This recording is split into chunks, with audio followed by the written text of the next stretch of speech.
Happy New Year, Sand Shark fans. We are back for episode 11 of the 2024-25 season. Man, that's crazy that we've done 11 of these already this year. I had no idea.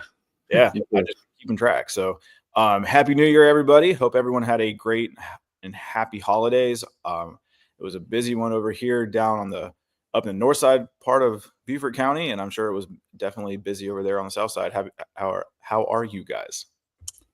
Well, the holiday is over. The break is over. It's back to school and work for me tomorrow in Jasper County. So, the honeymoon's over. Back to life.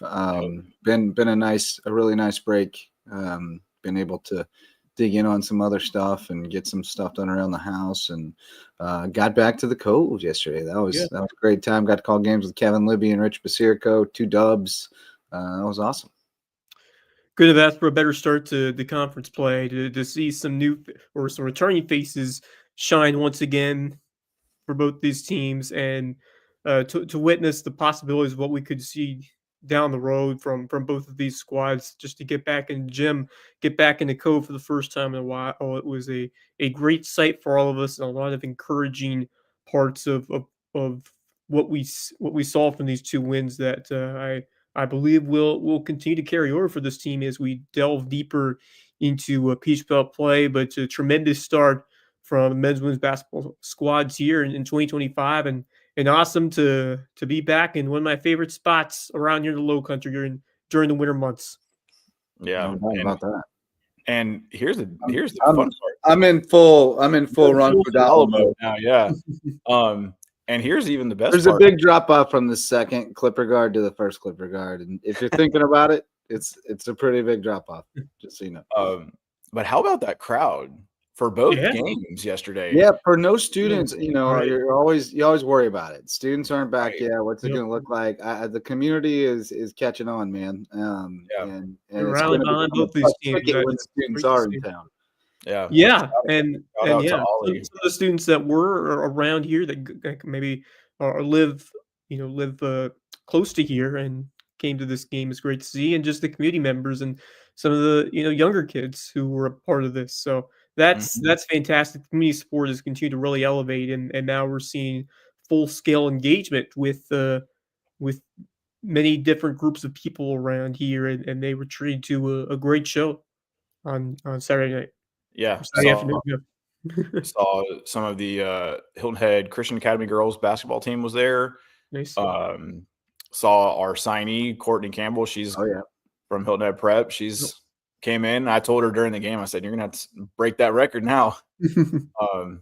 But I mean, shout out to Ollie for bringing at least 60 people. I mean, 60 people in that gym is still a lot of a good number of people, and it just continued to file in, man. And to be honest, we didn't do a tremendous job promoting the game because we knew it was going to be kind of dead. Well, because sometimes on those break games, like, just so people understand, like, you have skeleton crew, you have skeleton staff, and so you don't necessarily want a full house. Like, there's some strategy to not necessarily promoting that game that much.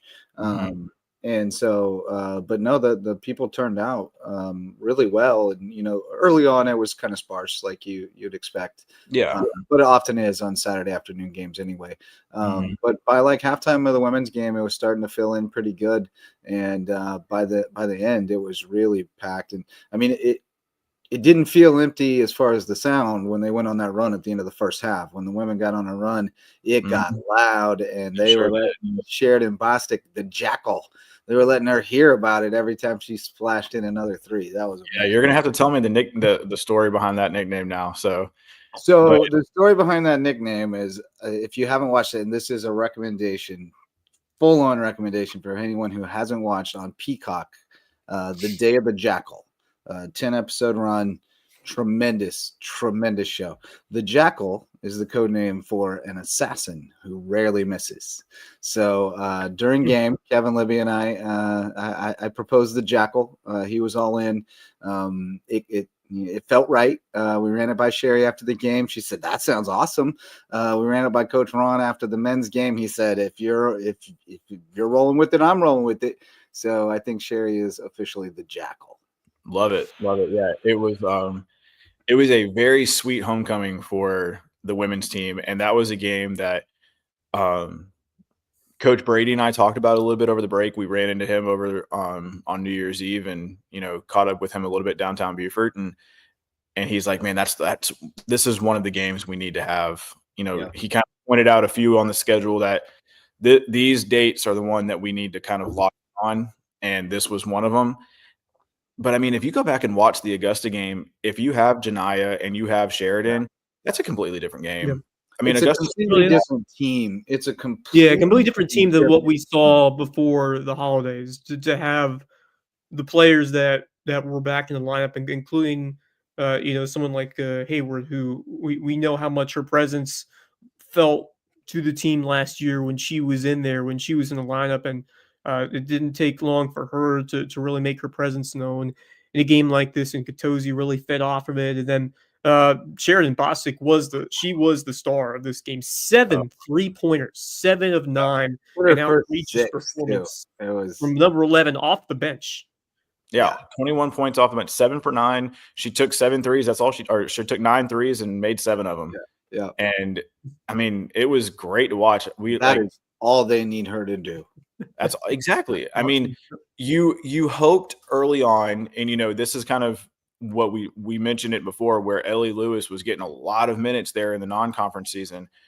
You were hoping that one or two of those would just fall for her, and she can do that. Yeah. And she can. I've seen it during practice. I've seen her hit 9. It's going to be a lot easier for her to do it for 3 or 4 minutes at a time while Sherry catches a break than it is for her to try to do it for 26 minutes a game. Like now that she's had to do it for 16, 20, 24 minutes a game, it's really reasonable to think she can go in there and do it for 2 or 3 minutes while Sherry's, getting her breath. Or gets in a little foul trouble, she might have to do it for 6 or 8 minutes. So it really, I mean, as rough as those early injuries were, it really is rounding into a blessing right now as kids come back, because now you've got some real depth behind them, that people that not just theoretically can do it, but have had to do it. So, I think it's really good. I think that Sherry is just what was missing, the missing infinity stone, right? Like, really just didn't have a 3-point threat. Like, no one was hitting. It was 19% for the season. And then she comes in. It's not even on scout because she only played one game, and so you're not even looking at that. And so she didn't play last year. So you got to go 2 years back to scout her. No one's even thinking about her. And then she comes out. She'll be on the scouting report in the future. I'm sure Lander looked at that tape and said, "Oh crap," because I mean that was a. You want the highlights, by the way, while we're talking about? Yeah, let's talk. Let's pull the highlights. All right, there they go. By the way, I was over at the scores table, but man, to see not just the reactions, but the gestures that were made after some of these threes. What, me and Kevin Libby, you mean? Yes. I wish I would have taken a picture of one of them. There were some high fives, actually. Well, the one where you got out of your chair, both of you. Man, we wish kind of got caught up in a picture of it when that happened. Oh, my goodness. Everyone, it was just, the legend was growing, man. I mean, they didn't even look at her there. Yeah. And I mean, you look at it like she's in the corner. Bam. It's on a 3. Flash. Oh, yeah. I mean, but look at that part right. Pause it real quick, JJ. Yeah. Let me get back. Oh man, you all. Hey, there's Kevin Libby with the. That right there. that celebration. You see. Yeah. Bree. You see Ari. You see Bowie. Bowman. Bowman's the number 1 cheerleader. Oh, I mean, yeah, she is. But you see Coach Brady, but look at the edge of the bench. Coach Sharon sitting right there. She's like, I know what this is. She's like, I've been here. Yeah. She's so like, you don't see a smile come off of Coach. Yeah, she's like, chill out. Even at halftime, I dipped in and I said, that was fun. And Sharon goes, yeah, now we got to do it for another half. Right. But, I mean, there was the call. There was a couple of calls going down in the first half. where she's like, "I've done this for 40 years. You can't call that. You can't make that call." And it's like, I I don't don't think think there's anybody in this arena that knows better than Coach B. I haven't seen an emphatic call like that before from JJ on one of those broadcasts. Oh man, I Really, was pretty yeah. caught up. Well, Libby gets, I mean, Libby gets you going. he does. He brought my energy level up big time. But it's also Sorry, it that was gets so loud in there. You have to get yeah, animated. you do, or else it's gonna kind of vibe down. They won't be able to hear you. Right. Yeah, I will say shout out to the USCB ITSS crew, Lee Goodman coming up and getting all that stuff set up. Probably the best the audio is sounding. That was the best. The setup. I'm still a little hot, but that might be my fault more than anything. But I think I wasn't hearing a lot of myself in my ears, so I was probably talking a little bit too loud. I'll just have to have him bump me up a little bit next time. Yeah, but that was. But it was a great setup, and I am understanding that we will be getting a monitor at our table soon as well, nice. so that we will actually be able to see what the crowd is seeing, which is great. Nice, because when there's replays and stuff, sometimes we don't. Well, that's so important. Yeah. Yeah, and that way you guys can also see into the media timeouts and the ads, and kind of come in. Well, big upgrade this time. We had Dr. Sawyer in our ears, and she could cue us when we were coming out of breaks, which was tremendous upgrade. Just amazing experience yesterday calling the games in the Cove. But every time it's like dream coming true, stuff for me. But each time it gets a little bit better. And yesterday, the quality of the broadcast, the quality of the games, and the quality of the color commentators I worked with was just top notch. It was really fun. Shout out to Kevin Libby. That was the first time I got to meet him, and he was so excited and so kind. He was thrilled. The story behind that was, Rob Benson usually does the girls' games with the women's games with me, and I already had Rich Basirko for the men's game, but Rob let me know that he wasn't going to be able to make it because he needed to go to a high school game for a kid that plays on our travel team. He's going to be out of town, so I went through my progressions. I had a couple other people that I've been trying to maybe squeeze into a broadcast here or there because I really want to get more women involved. So I put a couple feelers out.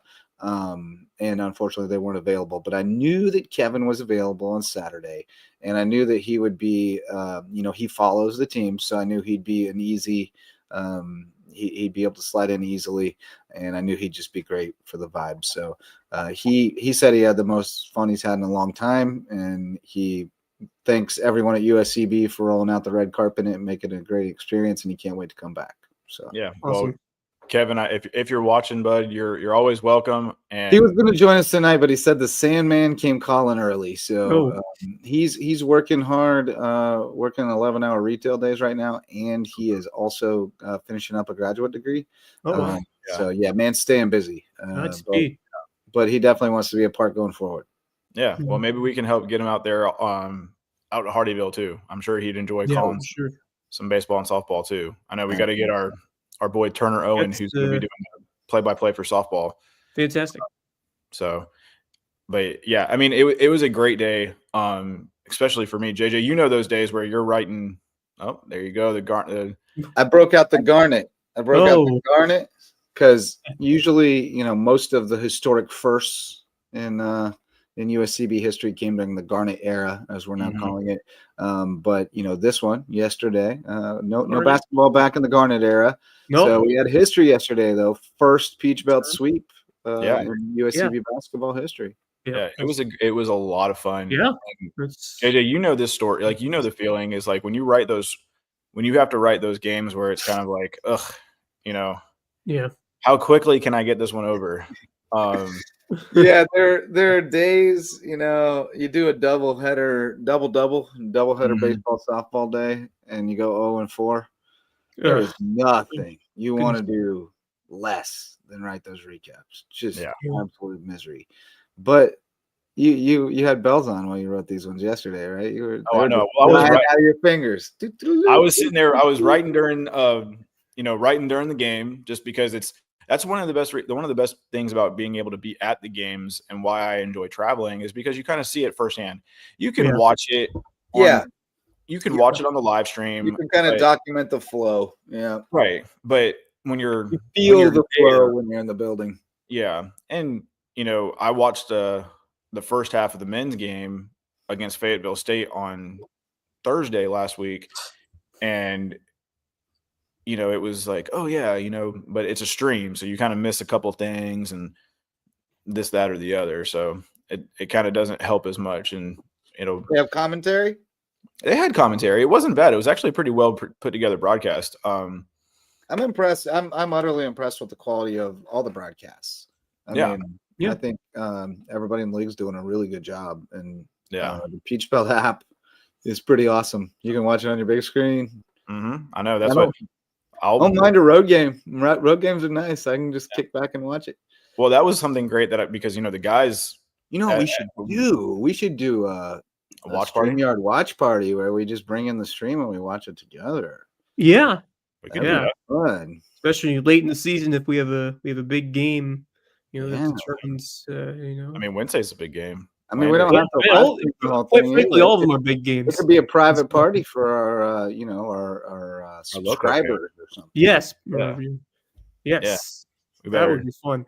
But yeah, no. Every game in this conference is a big game. There's no doubt about that. And every game's going to bring a challenge because this conference is loaded. It's loaded again, and it just speaks to how impressive the win was on both ends, is what we saw, especially from a women's team that is still trying to grow a bit, as we saw in the first half, or the first couple months of the season before the holidays. But to see how quickly the strides that they've shown with a couple new pieces added in or added back in, you're starting to see the whole, or at least close to it, of what this team can accomplish. And I feel like there are a lot more wins on the table compared to what we've seen last year. Certainly, the competition is going to stiffen as it goes on, but I'm pumped for Lander on Wednesday. I think that's going to be a good challenge, good opportunity for both of these two teams on the road. Yeah, I was just taking a look at the standings. I mean, North Georgia's 12-0 right now. Holy smokes! Their women are crazy good, right? Unfortunately, will be the. Hey, that series is 1-1. When they came to the Cove, they got so. Unfortunately, that's the one home game I will not be able to make, and I feel bad about it because that could be a tremendous opportunity for both those teams to pull off. But would it be a program-defining signature win against a good team? So, unfortunately, I will not be able to make it to that day.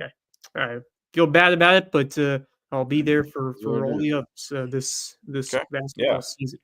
Well, we'll make sure that we get somebody in there for Donald and our other guy, Donald Pearson. He comes up with a new name for his. Yeah, well, I've always called him Eric Andre, but Kevin Libby has renamed him, which it makes sense since his name's Donald. Childish Gambino. He's very, very knowledgeable with the 90s and 00s or 2000s. Oh yeah. We had a moment yesterday, Donald and I. With Gangster's Paradise? Yep. Yeah, I was walking across the court to get something, to get pronunciations from Clayton State women, because they had some interesting ones. They had Déjeuner. That was a good one. But I was going to get pronunciations, and Gangster's Paradise was playing, and I was jamming. And I locked eyes with Donald, and he was jamming, and we were both mouthing the words together, and we kind of had a moment. Well, remind me for next Wednesday, which we can go ahead and promote a little bit as well now, to send you Georgia College rosters so that you have the word roster from McEachin, and that way you have the pronunciation guide. Yes. Well, at least, it also helps just to know kind of who's actually active, because any given time, everybody's got 17 people on the roster. I did redesign the shot sheet that I had stolen or the spot sheet I had stolen from someone else that only held 12 players, and I redesigned it to hold 14, but that's as many as I can squeeze in there. So when they got 17 on the roster and they only know 9 or 10 are going to play, that is frustrating. Yeah. Well, I mean, that's kind of that's just a lot. But look at the box score right here. Obviously Lydia and Janai are going to play a lot of minutes, and thankfully they kind of stayed out of foul trouble for majority of the game. Right. But I think having Sheridan back takes not only does it take a huge weight off the shoulder of everybody else, but that then takes the weight off of Lydia and having Janiyah back as well. Yep. Well, it gives Lydia having them, to play- it just creates so much more space to operate inside the arc. Because when you're shooting 19% from three, nobody's really going to respect you outside the perimeter. So they're going to sag, and really take away the paint. And that's, the paint in the mid range is where a lot of USCB's players make their living. They just haven't had that 3-point shooter who's been able to consistently knock them down. But Bostic absolutely just changed the outlook. She stretches the defense, and you got to respect that. So that's going to create more space for Shania and I thought Brianna Pelote played really tough. Oh, I did for her too. 12 minutes. Arya continues to improve. She gives good minutes when she's out there. She's great on the foul line, and if you can make them respect the perimeter, you're going to give her a better chance to seal off and back somebody down and get to the line. So, it just works so much better when somebody's making threes, and we know there are kids capable of it. Brielle Bartle obviously can shoot. She has been in a prolonged slump, I guess you'd call it, where it just isn't working, but you see how lethal she is in the mid-range. Just one step in and she doesn't miss. So she's adapting and she's figuring out her game, but she's more effective when they know there's somebody she can kick out to who can hit a three. They can't double down on her. So it's a totally different dynamic when the threes are falling, and the Jackal was phenomenal. But that allowed everybody to make plays. And Madison Self continues to be the player that just – you look at the stat sheet at the end and you're just like, oh, yeah, she played 28 minutes. But, God, every time you look up, she's getting a 50-50 ball, or she's blocking out and getting a rebound. And she just makes smart winning plays. And it's awesome to see – Sharon Bursup's been saying, trust the process, and staying really pretty cool-headed about it and rolling with the punches no matter how bad it's gotten. And now you're like, oh, okay, this is the vision. Waiting for it. This is the vision that she saw that we haven't been able to see all the pieces together yet. We still haven't, but it's much closer to what it's supposed to be. Well, she mentioned in the post-game press conference about Maddie, and has said that Maddie is the best rebounder on the entire team. Her ability to block out and her ability to get up there, and she worked her behind off all off season long. Yeah. There's whoever her trainer is pretty active on Instagram. So we're seeing all the kind of stuff that she was doing, her ball handling skills and, her shooting, her mid-range shooting, being able, and, like we said before, she's more of a 2 and a 3 than she is a 4 or a 5. Right. And, she's like a 3 ideally, but Yeah. she likes to play like the 4, sometimes the 5. right. But she's like, everybody's grown so much. She gets 28 minutes. Shania had 19. You look at that. Janiyah is gonna play her minutes, and she's going to just be as dominant as she can be. Didn't put up big scoring numbers last night, but still had 7 boards, and her presence was known. Her presence was known. Oh, wait, who are we talking about? Janiyah? Jay Hay, I thought she was dominant at times. I thought she was, again, she is, and Sharon Versup said it, and I think it's spot on. She's your junkyard dog. She's your dog. She's gonna go, whatever's got to be done, she's gonna get it done, and she gets rebounds, she keeps possessions alive, she creates turnovers. Her hands are so active on defense, and she just there's so many players on this team though that kind of fit that same mold. Bartle's the same kid. There's a selflessness that's happening where she's kids a warrior, are Bartle, getting after it, just playing hard. And I think Janiyah sets that tone. I think Brielle sets that tone. And then, Taniyah Bowman's still just kind of working her way back. But even just to have her there to spell at the point guard position when they needed her to was huge. And then just the You know, cherry at it- the top it's was gonna when be she great was, to have her shooting the ball. It's full speed. Yeah, she only played 8 minutes, but Right. you still noticed her, and she's Yeah. the biggest cheerleader on the bench. I love that about her. Yeah. And I mean, how about that play? Childish Gambino, he's watching. There you go. But no, how about that play at the end of the third quarter, being able to split that defense and get Ari that last second bucket? The audio was lagged. The audio was lagged just a little bit if you noticed it, because she definitely beat it. Yeah, the audio was. I noticed the audio was lagged on this. That my calls were coming before the play happened. I'm not sure. Yeah, I don't know. That's production But truck. she did beat it. She did beat it. If you look at her hand and where the ball and the light goes off, there's no doubt she did. I could see there real was no time doubt. she was It was a really beautiful feed too. I mean, yeah, and it just looked like the Clayton whole State thing. just kind of gave up. They're like, it's 0.4 seconds. Like that's not a lot of. That's obviously less than a second. Right. But to get it in and get it all the way down in that short amount of time. Yeah. That takes flawless. That run at the end of the half was just unreal. Yeah. I mean, I didn't even see Kevin put his hands up right there. That's he was putting his hands up, and then when he would put his hands up, I looked his way every time he knocked down another three. It's coming up here. Lydia gets the steal in the bucket. And that's this. So 4.8 seconds. Sorry. 4.8. Yeah, I didn't think it was 0.4. That was a beautiful press break. Yeah. And then that look right there was gorgeous. Yeah. Tremendous. Yeah. She's about to put up the three. She's like, hold up. Yeah. Ari's right there. Great presence That's Ari fantastic team basketball. Fantastic. Love it. Love these calls. Yeah. I was a little juiced up. I was light on calories. All I had was a hot dog, and I had a lot of caffeine. So the calls get a little rambunctious. But, yeah, it was check out them boys highlights. Yeah, let's transition over to the guys. So, man, this was great. Yeah, first half was really a scrap. Both teams played tremendous defense early on, and kind of feeling each other out. But then the legs started to get a little tired second half, and they started to loosen up and get some more buckets. But man, the track meet was fun to watch. Hudson Norton was the star of the day, huh? Huddy, man, career day for him. And 23.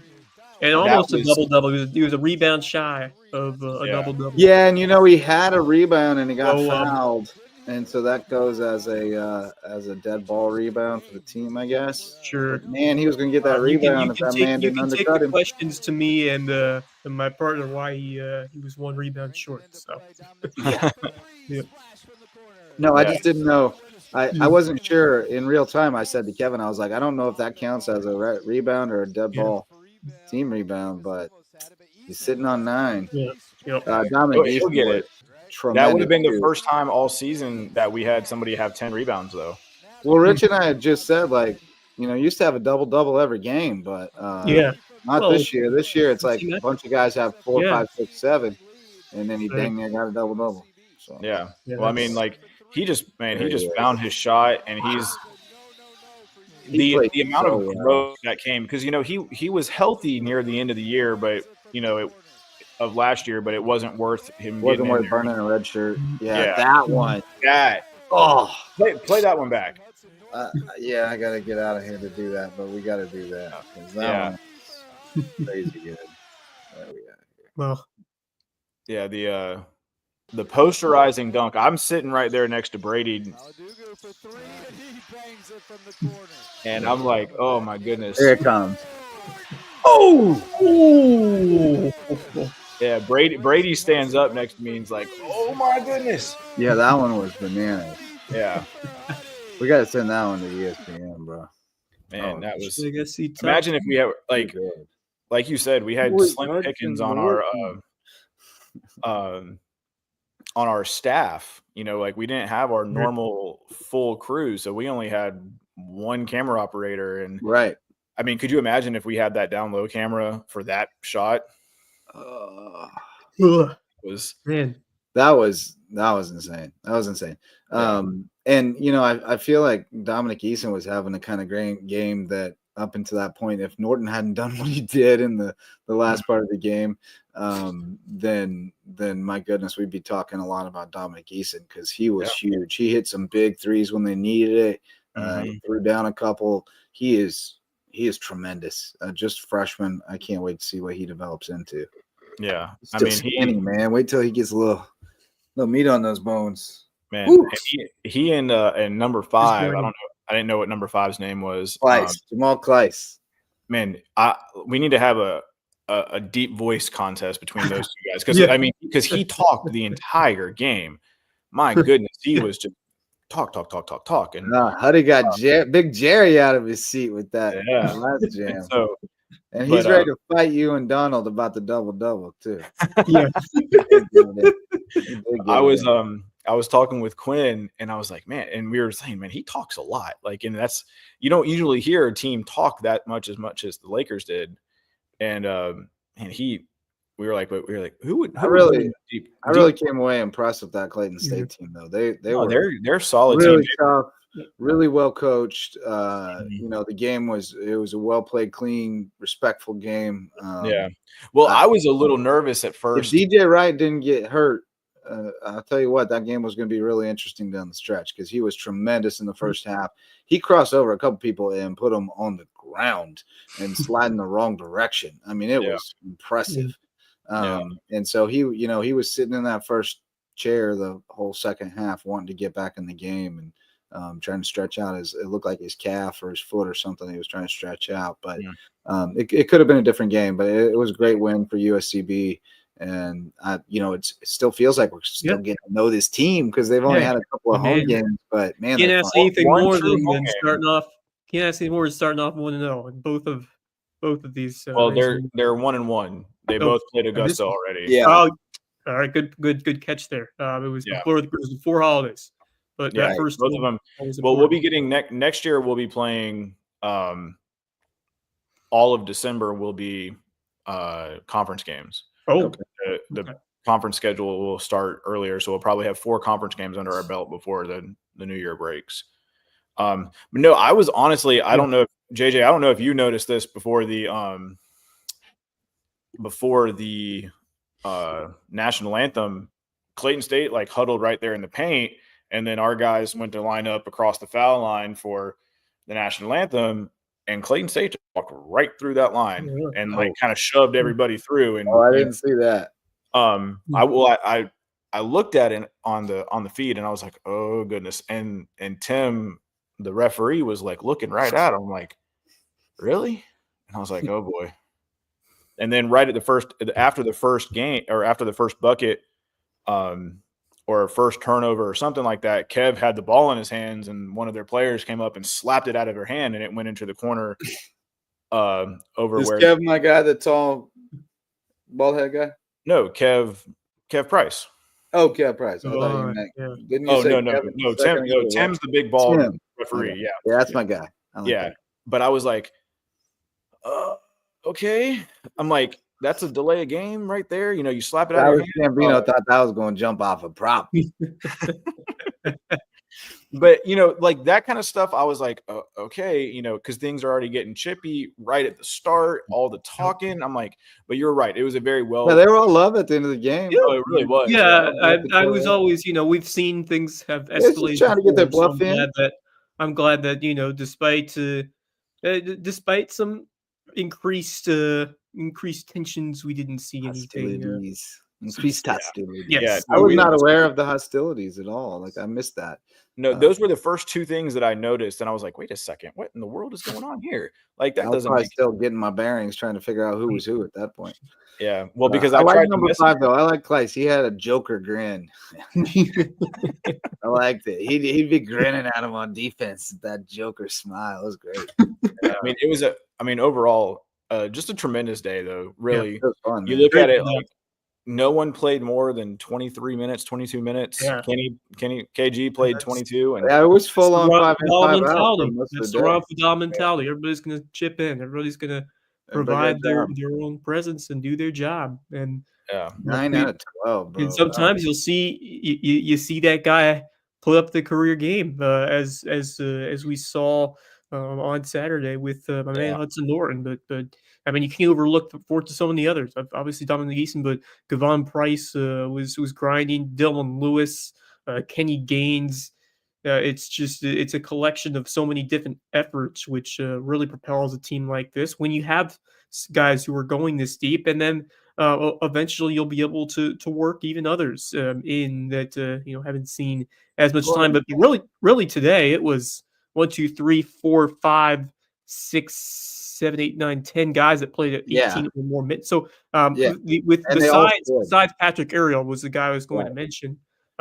Other than that, everybody was prominent and played up. And everybody Yeah. scored. And, Yes. Ollie only scored 2 points, but he might have been the most important player on the floor. He had 5 Yeah. assists.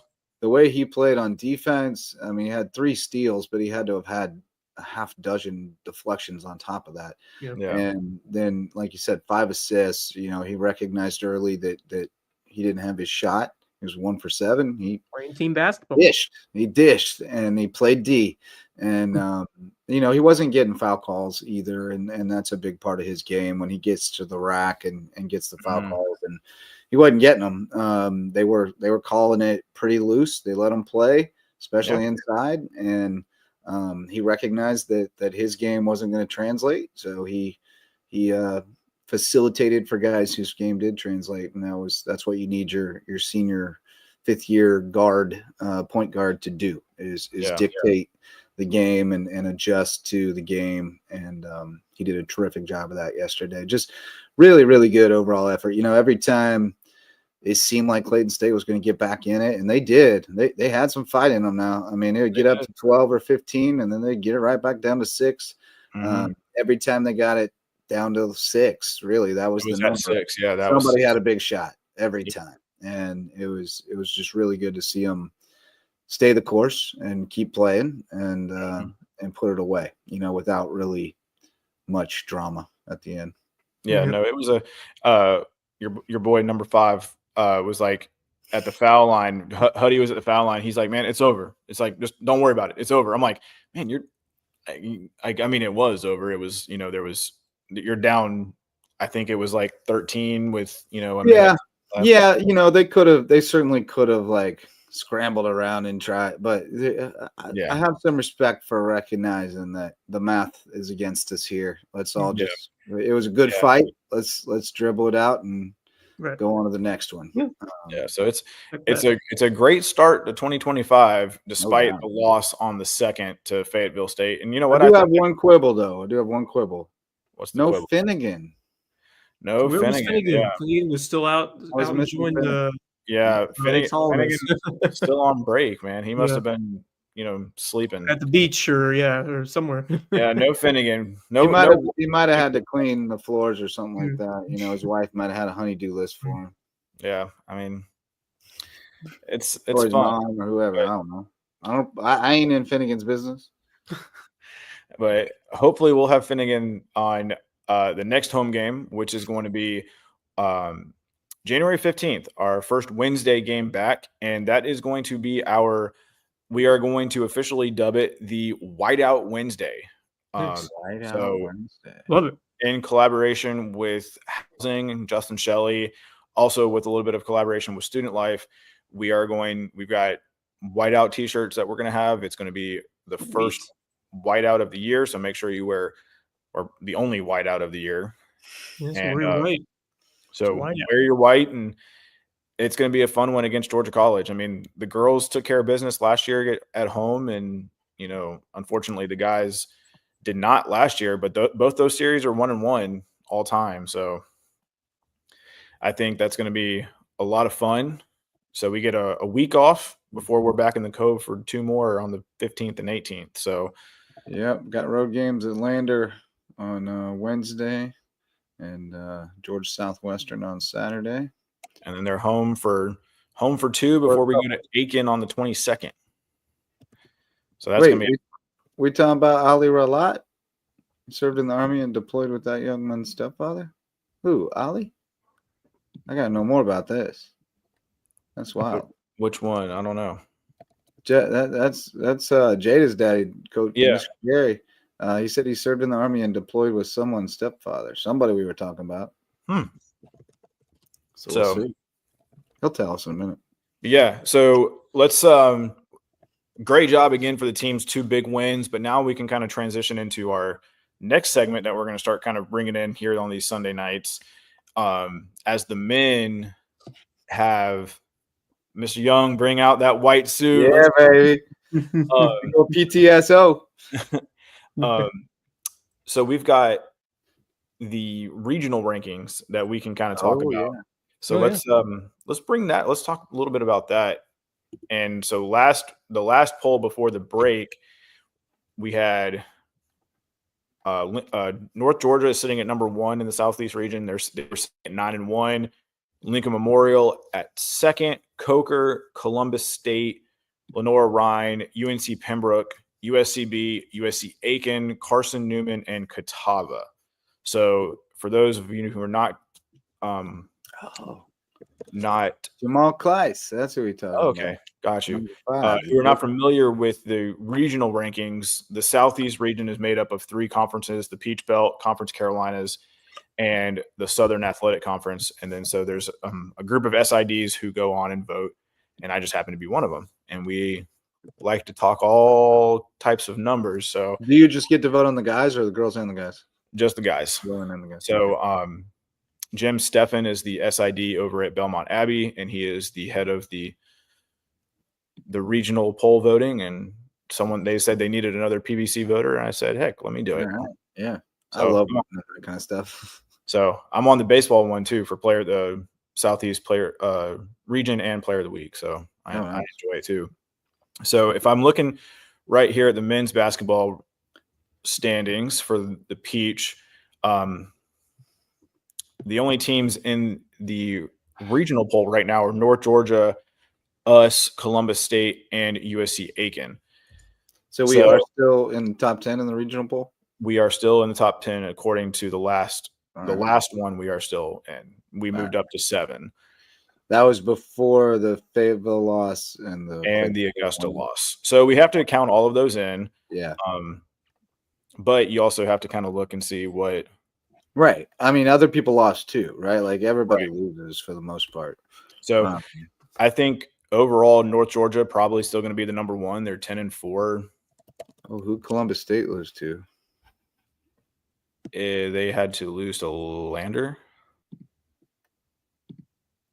No, Lander beat Georgia Southwestern by 2. They lost to Augusta. Augusta beat Columbus State by 4. And they only beat us by what, 9? Yeah. It's like 105, 90. Yeah, 105, 96, I believe.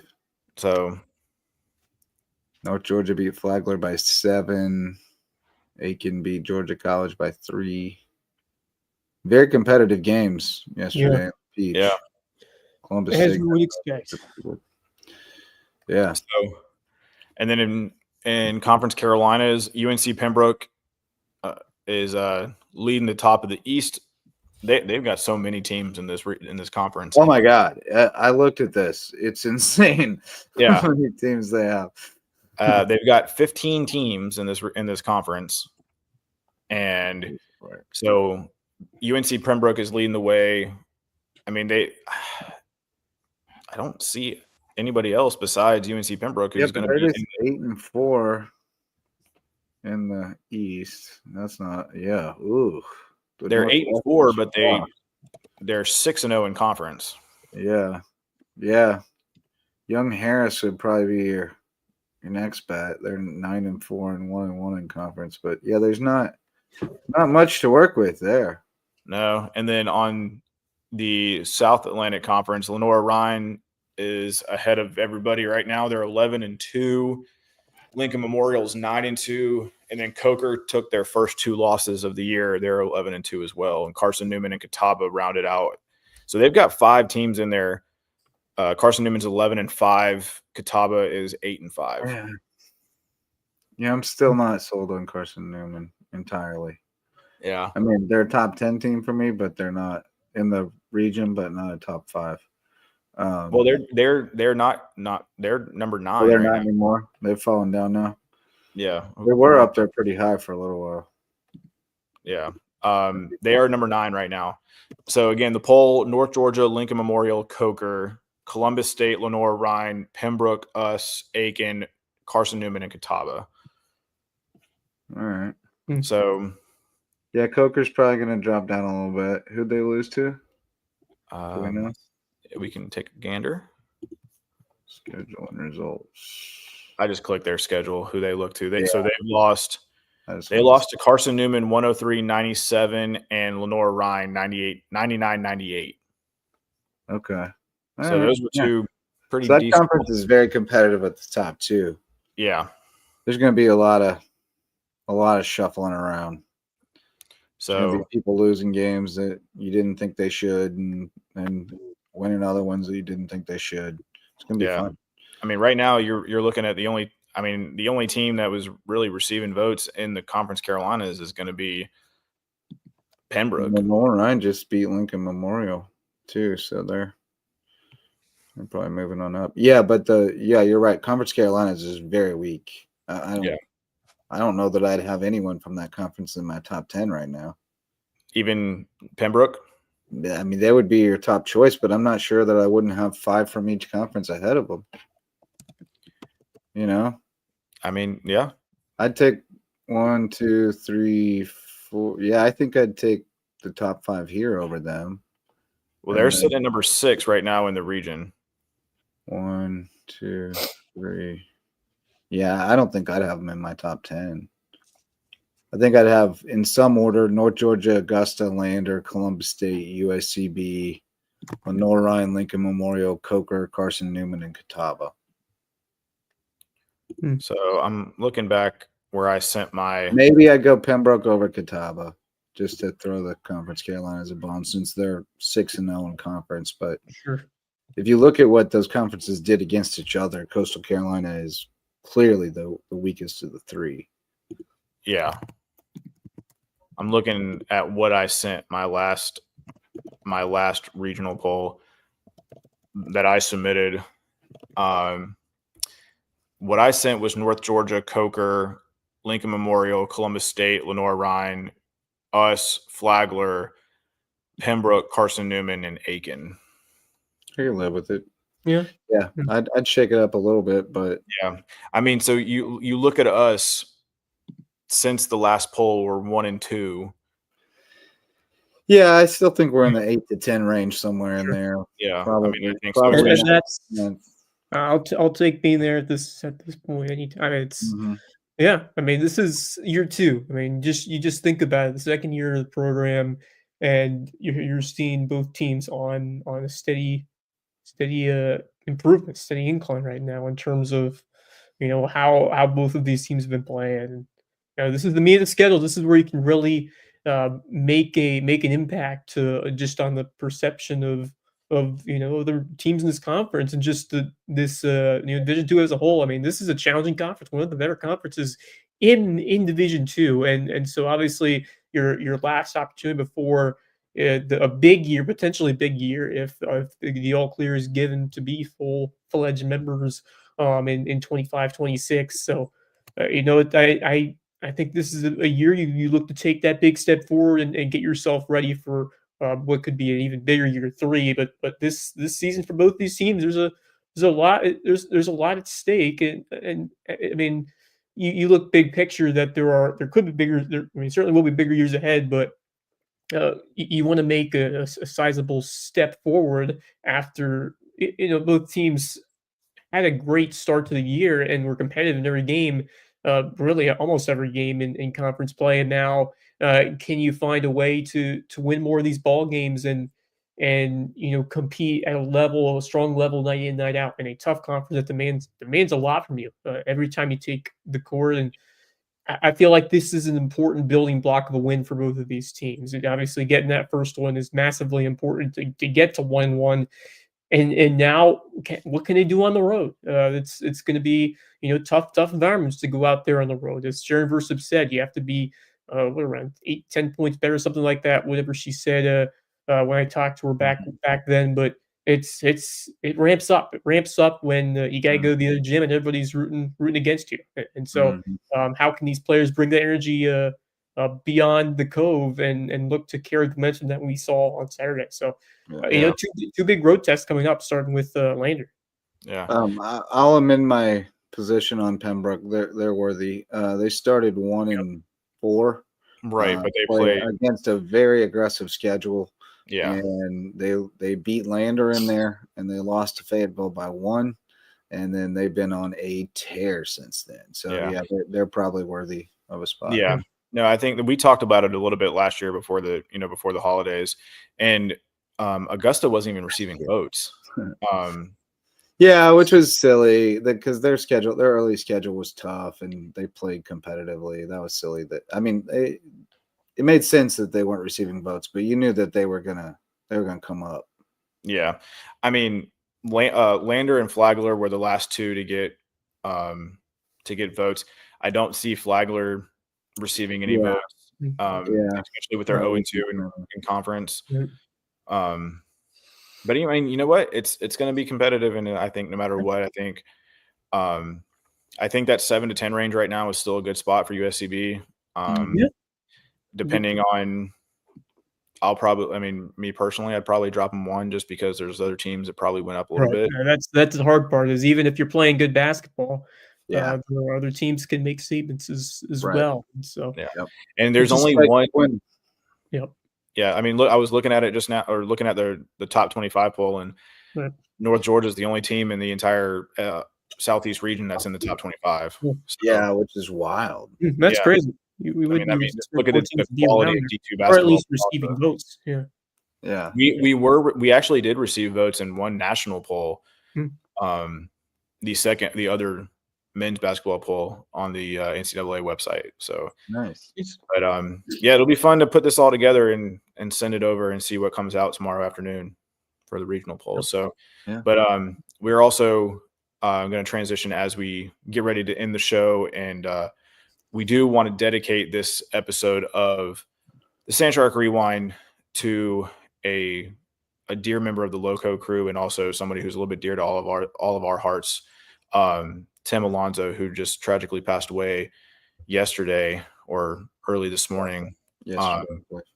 And it's that hits a little bit different, especially with how young he was. And He's a senior at Coastal Carolina, just about to go back for his last semester.